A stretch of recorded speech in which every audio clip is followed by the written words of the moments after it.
what I love about mind maps is because I am not a linear thinker. I am very much kind of like I can't remember what I called it, but anyway, yeah, I'm not a linear thinker. So mind maps work really well for me because I'll get an idea and I'll just write it down. And the other great thing with mind maps too is it's really easy to change the order of things. So Yes.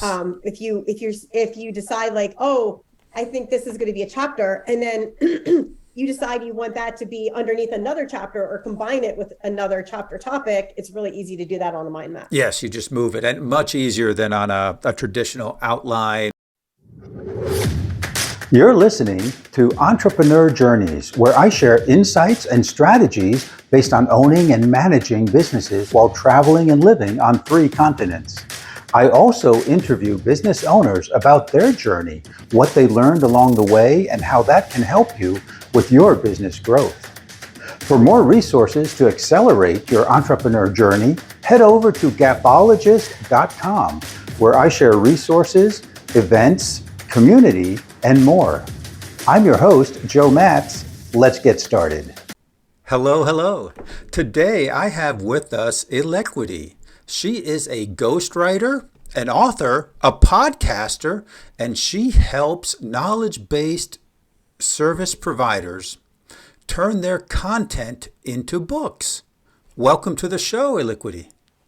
Thanks, Joe. I'm really happy to be here. Well, it's great to have you on the show, and we have so much to talk about. This is going to be an action-packed, information-packed podcast. Yeah, for sure. No, I love talking about how to turn the current content that you have into a book because it's one of my specialties and something I do often. Okay. And where do you hail from today? So today I'm in Olympia, Washington. Okay, beautiful state. Yeah. Oh, yes. If you like green, Washington is a good place to live. Yes, yes, yes. Well, I hope you have some good weather there. We do. Yeah. Summers in the Pacific Northwest are spectacular. It's the winters that are really gray and very rainy. Although the winters make you appreciate the summers more. Oh, yeah, for sure. But it also makes me go on a beach getaway at least 2 or 3 times during the winter so I can get my vitamin D. Very good. Very good. So currently you're an author. You do a lot of writing. I know you do a lot of writing for other people and you do a lot of writing for yourself. Was there any indication when you were in high school or near before or after high school that you were going to be a writer? Oh, no. Ever since I was a little kid, I wanted to get into a science-based career, like either being an astronaut or a chemist, or the other thing I was considering too in college was being a geneticist. And I ended up, when I graduated college, going into teaching because I had 2 little kids. And when I ran the numbers, I figured it was more actually, even though I was making less money overall teaching, if I had jumped into a different career, I was actually going to have more time with my children. So I ended up in teaching. Okay. And I was teaching science and coding. So I was teaching the subjects that I wanted to jump into as a career. Okay, well that kind of makes sense. I understand having kids. I've got kids myself, and spending time with them is when they were younger was one of the greatest things. Oh, yeah, yeah, because my youngest is 23 now, so Okay. and she has a full-time boyfriend, so I don't get to spend as much time with her for sure. Yeah, my youngest is now 31. Oh, wow. Yeah. Still great kids, and I still love spending time with them. So you got into teaching. How did that, in the sciences, so how did that lead into writing? So it kind of backwards, but I had been teaching for 10 years and I was getting really burned out on teaching because it's a very stressful job. And it was literally right before the pandemic. And I was thinking I need to get into a new career because the other thing was, besides the fact that I was getting really burned out, the only way to move up in teaching was to become an administration. And then you have all the stress of dealing with what we would call in teaching the frequent flyers, so the kids who were, always in detention and stuff like that. And that's not what I wanted to do. And so I decided to jump careers from teaching into travel writing, which went really well until 2020. Yes. Okay. And did you jump right away, or was it a side gig for you for a while? Yeah, so it was a side gig for about 3 months, and then I made the transition over. So I had saved up enough money to support myself for a few months while I was doing writing full time when I started off. Okay. And when you started, how did you get your clients? So mainly primarily through networking. So I was a member of a group called BNI. And so that was where most of my clients came from at that point. And then, I spread out to do other different networking groups, but mostly networking, going to podcasting conferences, networking there, and, just getting referrals from current clients as well. Okay. And for those of you who don't know BNI, that's Business Network International. They have local chapters all over the world at this point. Great organization. Really is a great organization. Yeah, it's especially good if you're a B2C. If you're a B2C, it's really, really great. I found that being a B2B, you can still get referrals, but you definitely get more B2C. But I was also in several leadership positions. But it is a great way to learn how to market yourself as well. Yes. Yes, it is. Yeah. So that's how you got your first clients. Now, were your first clients, were you coaching them on writing or were you ghostwriting for them? No, so my first clients, when I first got into writing, I was doing travel writing. And so I used to live in Park City, Utah, which is a big it's a little ski town, but it's big into skiing and tourism. Yes. And so most of my clients I was writing for at that point were in the travel industry, either travel podcasters or in the travel industry locally in Park City. So I was writing a lot for them. And then before that, I was doing some content marketing, but mostly travel writing. And then when the pandemic hit, I switched over from travel writing into specifically content marketing. And then from there, I refocused specifically on ghostwriting because I started doing ghostwriting and found out that I like that. That was my favorite niche for sure in writing. So you were travel writing for folks in Park City. Were you writing about your own travels or writing about their travels? No, so I was writing for a local travel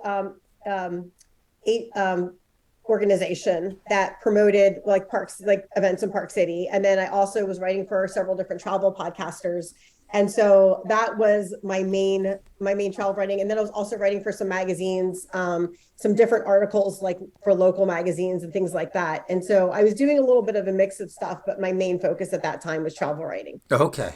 Okay, that's so just to get an idea of where you were focusing and how you got your clients. So thank you for sharing that. Mm-hmm. Now, I know one of the things that you do that you're focused on now with your ghostwriting is helping people turn their content into books. Yes. Yeah. Now, that's exciting because a lot of people have a lot of content out there. How do you do that? I know that that's maybe too broad of a question, but how do you know someone has the right content to turn it into a book? So basically, when I talk to creatives and podcasters and people who have a lot of content, and they're at the point on their platform where they want to really level up and be seen as, be more distinguished with publishing a book, basically I will, have a discovery call with them, talk to them about like what type of content they have. And clearly their content they have needs to be the same topic as their book and usually it is because they want to promote their platform that they currently have with all the content they currently have. And so basically just talking to them and seeing what type of content they have, like when they want their book published, how involved they want to be, and then if they want book coaching in with the ghostwriting, because I do just ghostwriting, where if people just want to send me their work and just write it out, or if they want book coaching with it, which 99% of my clients do, I offer that as well. So I offer two different things depending on what my client needs. So you'll write the book for them based on their content or help them write their book based on their content? Both, yeah. Is that right? Depending on what they want. Yeah. Yeah. So some people, it's very rarely I'll get a client who says like, here's my book, I know what I want. And they either just need me to take that content and rewrite it into a book, or they just need some book editing. Like I had a recent client who wrote a book on networking and he just needed me to edit his book. And so we had a lot of really great content. He just needed me to go through it and do some like line editing and grammar editing and things like that. So I also do editing for people. So if they have a book and they just need an editor to go through and professionally edit it for them. That's another service that I offer as well. But yeah, taking content you already have and making it into a book is relatively, I will say relatively easy. I wouldn't say easy because it is a lot of work, but if you already have content, you can have a lot of those chapters already written. And that of course depends on how niche you want your topic to be. If it's really niche and more niche than the content you already put out, you might have to fill in some more chapters. But the one thing I always tell people is no matter how much content you have, you will usually have to write some of the chapters still, like original copy. So it's usually not like a plug and play where you can just take your blogs and then post them, make them into a book. And the other thing a lot of people don't realize too is that like when you're writing for a blog, it's going to be a little bit different than if you're writing in your book. So it's a little bit of a different style and a different voice. And so you need to take that into consideration as well. So if you have a lot of blogs, you can make them into a book, but just copying and pasting them in the writer's realm is known as a blog book, and they don't flow very well. So you have to take all these things into consideration too if you already have content and you want to make it into a book. I imagine there's a lot of organization. I'm picturing 1,000 sticky notes on my white wall back there and trying to organize that into something that flows. Yes. Yeah. So what I always do with all my clients, and I recommend people doing this if they, if they have a book they want to write, is you have to write your book backward design. So you can't just take your information and copy and paste it, like I said before. So you want to figure out like what your topic is for your book. You don't need to know your title, but you need to know your topic and the purpose of your book and who you're going to be writing your book for. And then once you have that, that's basically your middle circle. And I help them develop what's called a mind map. And basically what a mind map is like old school you and I, when we went to school, we had the linear outline, right? Like the Roman numeral 1 and then capital A and then number 1 and then little letter A. So a mind map is basically like a linear outline, except you have a lot more freedom with it and it's a lot more flexible because you can add to any section at any time. Whereas with a linear outline, you would have to go back in and fit it in a little spot. But with a mind map, you have your central idea and then you put, which is your topic of your book, and then you put little spokes around it like a wheel, like an old-fashioned wagon wheel. And then all of those spokes, you put another circle on. And those first ring of circles are going to be your chapters that you're going to write on your book. And then you make spokes out from those chapter circles, and then you make more spokes. And then those are the information that's going to be in your chapter. And then you just keep doing that and building out on it. I've also seen people do it with sticky notes, Joe, where they take like different colored sticky notes for different chapters and put them on their wall. I've done it on a whiteboard with magnets, like dry erase magnets. Like there's lots of different ways you can make your mind map. You can make them online, but that is step one, is you need to organize your information, because without that organization, your book is not going to make sense very well, or it's going to be really choppy. So you need to know a basic outline of what you're going to do. So then you can figure out what content you have and what content is going to fit into which chapters.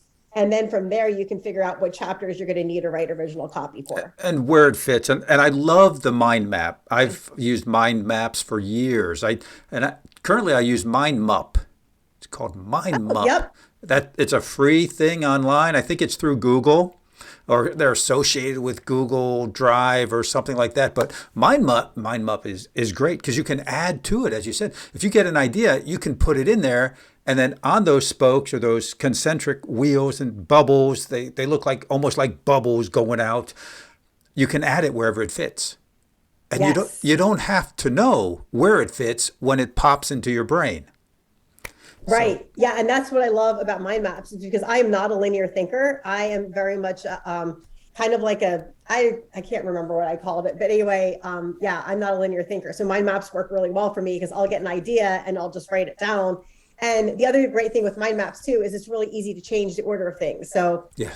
If you decide like, oh, I think this is going to be a chapter, and then you decide you want that to be underneath another chapter or combine it with another chapter topic, it's really easy to do that on a mind map. Yes, you just move it, and much easier than on a traditional outline with the letter 1A, small letter 1, small a. Yeah, that gets I remember messy. in grade school, like trying to fit in between like lines, different things. Doesn't work as well, but a mind map, it works really well. Very efficient. Yes, it does. And now, So we've jumped into a section I wanted to cover with you, and that was the 5 steps you talked about that writers need to consider when writing their book. And the first is organizing your content, Yes. right? What's the second? So once you have organized what you want to write about on your mind map, the second one is finding that content to see what you have that actually fits in those chapters. And one of the things I tell people is don't try to force fit content into chapters because it doesn't work.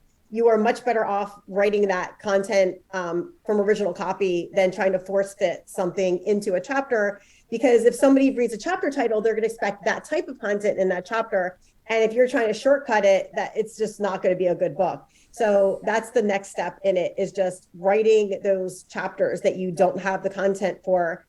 One of my recent clients, actually, what she did, which was a great idea, is the chapter she didn't have content for, she actually made podcast episodes on those chapters. So she did did the repurposing thing, kill two birds with one stone, and knew what chapter she needed content for, and is making podcast episodes on those chapters. So then she could just take it, transcribe it, give it to me, and then I'm writing that chapter for her. Yeah, that sounds like a shortcut way to get that content out there. Yeah, I'm all about repurposing. Yes, that's great. Yeah, I did a course on podcast guesting, and I had different PDFs and different writing material for each topic in the course. I ended up having about 120 pages of information. That's basically a book, right? It's basically a book right there. Oh yeah. So on Amazon, technically a book is considered 2,500 words. So which is basically like a super long blog post. So if you write 2,500 words and format it, you can publish it as a book on Amazon. 2,500 words doesn't sound like a whole lot of words. It isn't. It's basically like a really long blog post. And I personally would not publish a 2,500 word book just because it just seems too little, unless the only reason I would do that is if I did like a very small book series on Amazon. And now they have the option where you can put books out in a serial order. And so you can write books and then schedule them to come out at a certain time. So if you were to do like little book snippets like that, that would be something I would probably write the 2,500 words per book for. Okay, I haven't seen that. That's an interesting concept. But, my calculation is 400 words per page. Now, it depends on the size of the book and all of that. But I guess that's a paperback book size. Am I in the ballpark? Well, you can make your paperback any size you want. Like I think the largest size you can make it on Amazon is like 8x10, or I'm not sure, but I know you can do an 8x10. So, and you can do it in paperback or hardback. So there's lots of different options as far as like how big you want to make your book. It just depends on what, who your audience is, who you want to appeal to.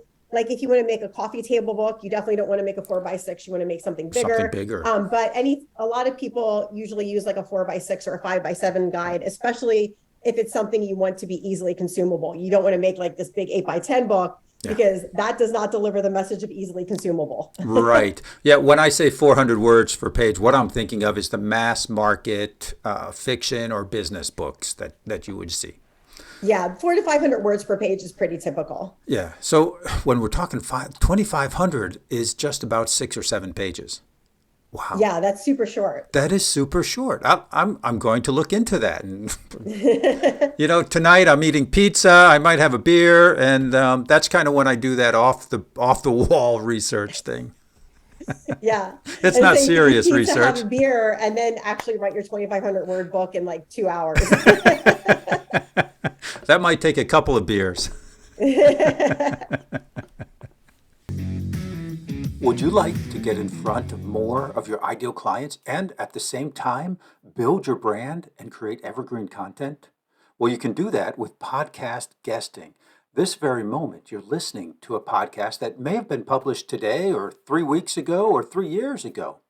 In a very real sense, you're engaging with the speakers, hopefully enjoying yourself and learning something new at the same time.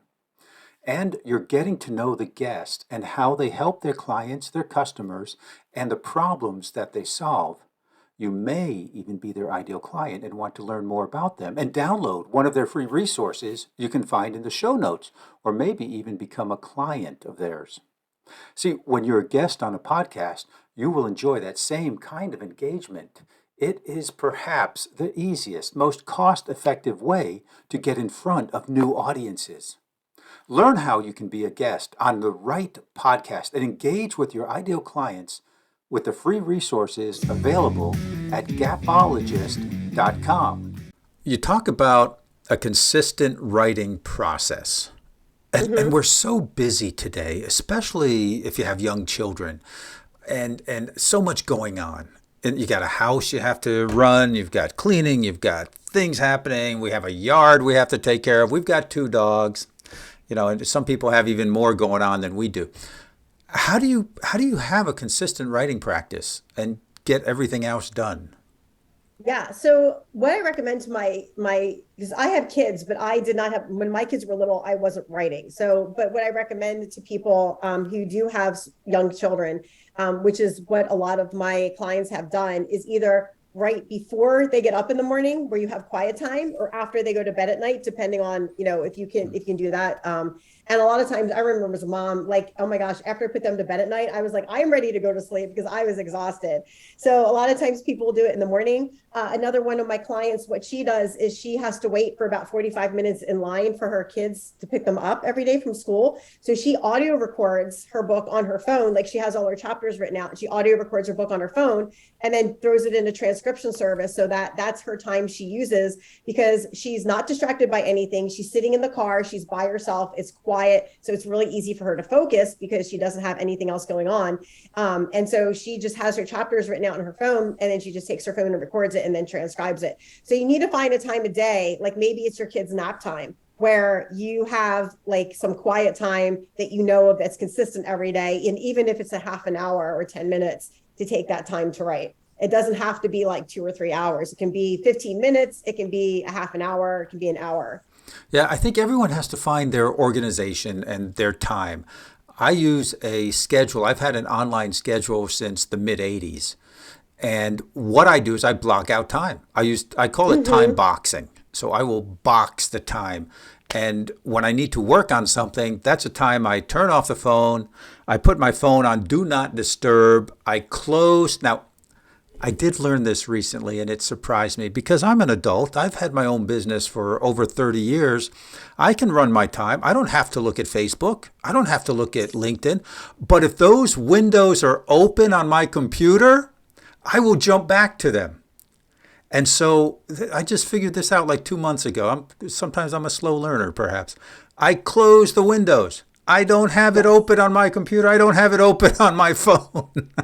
It works the same way for food. I heard somebody say, and it's a really good phrase, set yourself up for success, right? Like if you are looking to lose weight or eat healthier, right? You don't want a bunch of sugary foods in your cabinet, because if you do, you're not setting yourself up for success, because those are the ones you're going to go for. It's the same thing with your work schedule, right? Like you said, like if I have, Facebook or something open, I know I'm going to jump into that and go down that rabbit hole. And I actually accidentally did that today because I went on Facebook to check a message I know somebody was sending me, and then and then like 20 minutes later I'm like, wait a minute, what was I originally here for? Yeah. Because that's what social media is designed to do, and that's one of the reasons why I don't get on it very often, because it's so easy to go down that rabbit hole. So yeah, I only have my work tabs open, and I have a MacBook Pro. So my one screen, my Firefox screen, I know is my writing business. My Chrome screen, I know, is my podcasting. And then I have my Safari for other things. And so I have it organized in that way so that I know there's certain windows I have open on certain screens, depending on what I'm working on, which really helps me stay focused. Because yeah, I'm definitely an ADHD person. And if I have more than like 4 or 5 tabs open, unless I'm writing, like right now I'm writing one of my clients' blogs for August. So he's got 4 blogs for August. I have all 4 of them open. So that's different because I go through them, I write them all, and then I take them all and grammar check them. But as far as applications go, I try to keep it to like 4, maybe 5. Right. So that I don't get super distracted. Yes. And I use the virtual screens. So I use a Windows machine, and I've got virtual screens, and it's almost like having a different desk. So Yes. I'll have my desk for the podcasting and the show notes, and then I'll have my desk for my course that I'm working on. Yeah, so I can switch between them pretty easily. And I try not to because I need to focus on something Yes. for an extended amount of time. 15 minutes And I can do, but that's like getting an idea that I'm going to look at later. right. Yeah. Like I try, like when I have only 15 minutes or half an hour to do something, one of the things I do is I have like electronic sticky notes on my first screen of my my MacBook Pro. And I have like what I'm going to do today. So I prioritize things. And so I'll go on there and look at that list and be like, okay, what on this list can I do in 15 minutes or 30 minutes? And the hardest thing with blocking out time is I do that too. Like had content the past 2 days. I had content days. And so I literally went through, I'm writing a book on small business SEO right now. And I literally went through all 10 chapters and did my second edit in 2 days. And it was 29,000 words. But I couldn't have done that if I didn't block off the time. And the hardest thing to do is protect that time, Yes. because there's so many things that can come in and, mess it up or take a piece of it here, take a piece of it there. So you really have to be vigilant about protecting your time, because if you don't, it just flies out the window. Yes, if you've ever been working at your desk and you look at the clock and it's noon and it's lunchtime and you ask, what did I do today? You were down the rabbit hole. Yes. Yes. If you can't name at least two things you've done by lunchtime, then yes, you were definitely down the rabbit hole, or you're on vacation. Well, right. Well, I love the idea of writing a list. And I've been a big list writer for a long time, because then I don't have to think about it. If I have 15 minutes or I have a half hour where I'm feeling productive, what am I going to do? I go to my list and I can see those quick hit items. Yeah. It also, I love doing lists too, because like if you have it in your head and you're constantly thinking about it, that causes stress. You're like, oh, I have to do this. I have to. But if you put it on a list where you can easily see it, then you're like, oh, okay, you're not thinking about it. You still have to do it, but it's not causing that like current stress of I have to do XYZ, because you have it on your list. So you can just go and check it off when you have that time. Right. Yes. And the quick hit list is good, but then I've got the long project list that I use my time boxing for. Yes. When I need a couple hours to work on it and get heavily, intensely into it. Exactly. Yeah. I have my one list is my content marketing. Like, what am I going to do? And it's usually like posting my YouTube videos or creating video content, sending out, producing and scheduling emails, all that stuff. Yeah. And so I have my specific content marketing list as well when I have content marketing days or content creation days. You sound like you've found an organization system that works for you. Oh yeah, organization is definitely one of my strong suits. Thank goodness, because if it wasn't, like I always tell people, like if you want to be a writer, you need to be organized. If you're not organized, don't get into writing, because you are going to be so stressed and anxious, and you're not gonna like it. Wow. Yeah, that's a qualifier question and right there, right? Absolutely. Yeah. I mean, if you're not organized and you want to be a writer and you want to learn organizational skills, then I would say get into the habit, learn the organizational skills first, and then jump into writing. Because if you're not organized and you're a writer, you're going to miss deadlines. You're going to have unhappy clients. Yeah, it's just going to be a dumpster fire. Yes. Basically. Yeah. And I think it's the same if you're writing your own book. If you're not organized and don't separate out some time and work on it, you're not going to get it done.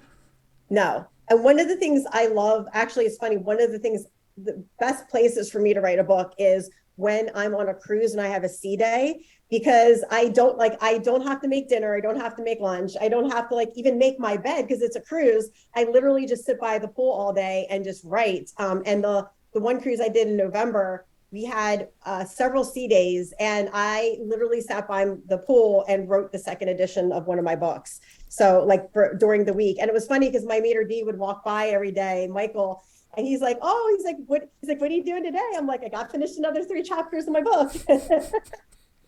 So yeah, so even just going somewhere, even if it's like a hotel room, there's actually a really great place that I just found out about. It's called the Writers Colony, and it's literally a place you can go if you're a writer to just sit down and get some quiet writing time. And so that's one of the things I'm planning on trying out in the next year or two. Wow, it sounds like a spa for writers. Basically, yeah, and it's in this. I can't remember. It's an Ark. It's somewhere in the Midwest. I think it's Arkansas, near Eureka Springs. But anyway, yeah, it's like a beautiful gardens. So there's lots of really nice, quiet places to work. And then they do like a common dinner time, so you can get together with other writers and talk about your stuff. And it seems like it's really cool. And I haven't gone to it yet. I have a writer friend that's gone several times, and she loves it. So I definitely, that's one of the things on my hit list, for my writing, is to spend a few days at the writers colony. Yeah, I love the community aspect of that because when you together for dinner, you're talking with other writers. I'm sure some of them have questions, some of them have blocks, and just talking about what they're writing about brings ideas into the head, right? Right. You're in there, you're focused, and you've got all that energy of the other writers around. I love that idea. That's awesome. Yeah, yeah. I just found out about it like 3 months ago, so I'm super excited to try it out. It sounds really fun because one of my things is, because I have multiple disabilities. There's some days where I plan things and I can't get them done, and so for me, just like going somewhere or like just taking a couple days off from my regular client work and doing my own work is the easiest way I get my writing done. Yeah. And I know a lot of people who do that. My mother, for example, she will book a hotel, and the hotel might be 5 miles from her house or 50 Mm-hmm. miles. And she'll go there for a few days and she'll work on her book or her project, whatever she has going on. And she loves it. Yeah. Yeah, it's a really great way to just get away from everything, and that way you don't have the distractions of like regular daily life to stop you. I think the key word here is focus. Hmm. You've got to focus. And sometimes getting out of the day to day, daily activities allows you to focus. Like Yes. even when I have vacation days and my wife has a vacation day and we stay home, we end up doing things. There's a lot to having a house, as anyone who has a house knows. But if we go camping, we don't do any of that stuff. Hmm. We go to a hotel or we go travel. We don't do any of that stuff at home. But if we're at home, even though it's a vacation day, we end up getting busy with the home stuff and Yes. sometimes even the work stuff. Yeah, so getting away is a great idea. Love Yeah. it. Love it. What projects and interesting things do you have going on right now? So I just finished editing my one client's book on networking. I am currently working on the third edit of my book. It's going to be a small business a small business SEO book. I'm not sure of the title yet. I'm working on it. And then I'm writing. One of my clients has a book about sexual trauma, which I'm helping her write. And then I have another client who's doing one on investing in real estate, which I'm helping her write. And then I have another client that is doing a book on mental health and wellness that I'm helping her write. And then I've got like some other just like regular client projects I do, like blogs, newsletters. I'm having another client that I'm helping her write their website content and do their email drip campaign. So I've got a variety of stuff going on, but most of it's ghostwriting. Most of it's ghostwriting. And it sounds like you work with a number of various topics. Yeah, I do. I do only nonfiction right now. I don't do ghostwriting with fiction just because I don't have the experience or knowledge base for that. That's definitely something like a 5-year goal for me. But I love writing nonfiction, like, and pretty much anything nonfiction. But I have more experience in doing like finance, anything health and wellness, science. I also do education, which I don't get a lot of jobs for because usually education companies just don't have the money to outsource writing. But education, pretty much anything that involves nonfiction, I will write about. Okay. And you've got 2 podcasts going on that you host also, right? Yes, I have two. So my first podcast I created almost 6 years ago now is Travel Gluten Free because I'm celiac. So I teach people like how to travel gluten free, like how to pack for a trip, how to, how to cruise, how to camp, like whatever it is. Like I teach the how to. And that's what I do on my Travel Gluten Free podcast. I also have some guests on that have like amazing gluten free products and different services that complement people who have like digestive issues, celiac disease, and other podcasters who also have gluten free podcasts. And then I also have another podcast called Your Writing Coach. So I talk about content marketing and how to write your book on that one. And then I'm actually coming out with a third one this fall. It's going to be called Caring for Your Aging Parents, which is going to be all about learning the different stages of aging and like how you can care for your parents depending on where they're at in their stage of aging, and then their health and other, details and aspects of their life. Oh, that's great. And we will have links to all of that in the show notes. Super. Awesome. So we have come to the part of the podcast that I really enjoy, and it's called the lightning round. Are you ready? I am ready. Let's go. Shoot. How has your entrepreneur journey transformed you?